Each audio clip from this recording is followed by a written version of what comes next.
Hello दोस्तों, हम अपनी प्रकृति देख रहे थे, मतलब संघात्मक है कि एकात्मक। तो हमने सारे राज्य देशों की बात कर ली थी। अब हम अपनी पॉलिटी के जो सेशन में भारत की थोड़ी बात करने के लिए रह गई थी। तो आइए हम देख लेते हैं भारत की प्रकृति कैसी है। भारत की प्रकृति हमारी कैसी है, मैंने बताया था पिछली बार आपको याद हो चाहे ना याद हो। एकात्मक में क्या है उसका,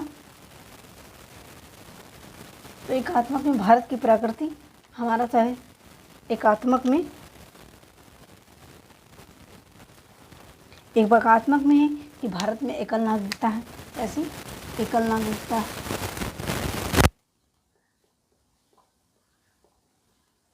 नागरिकता है। दूसरी बात कि संविधान हमारा लिखित है। कैसा है, संविधान लिखित है, लिखित संविधान।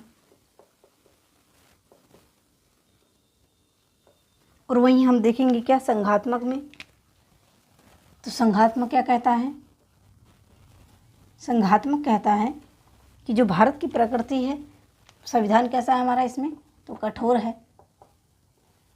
संविधान कठोर होने की बात करता है। ठीक, और क्या कहता है कि शक्तियों का बंटवारा होता है। शक्ति का बंटवारा,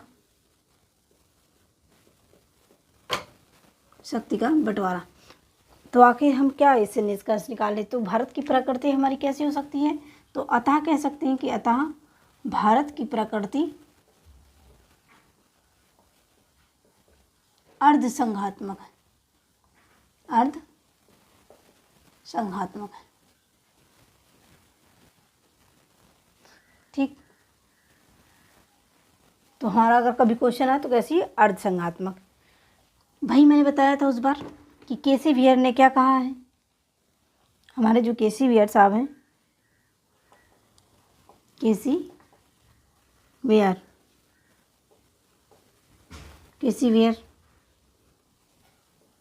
ने कहा है, क्या कहे हैं ये, तो कहे हैं आत्मा एकात्मक है। भारत की आत्मा एकात्मक है। ठीक है, भारत की जो प्रकृति उसकी क्या है, भारत की आत्मा एकात्मक है। रूप इसका संघात्मक है, रूप संघात्मक है।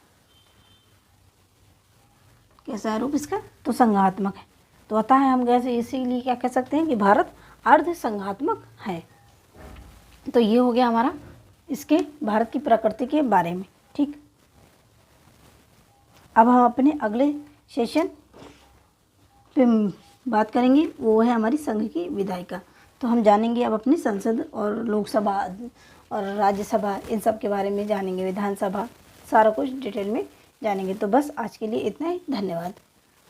Thanks for watching.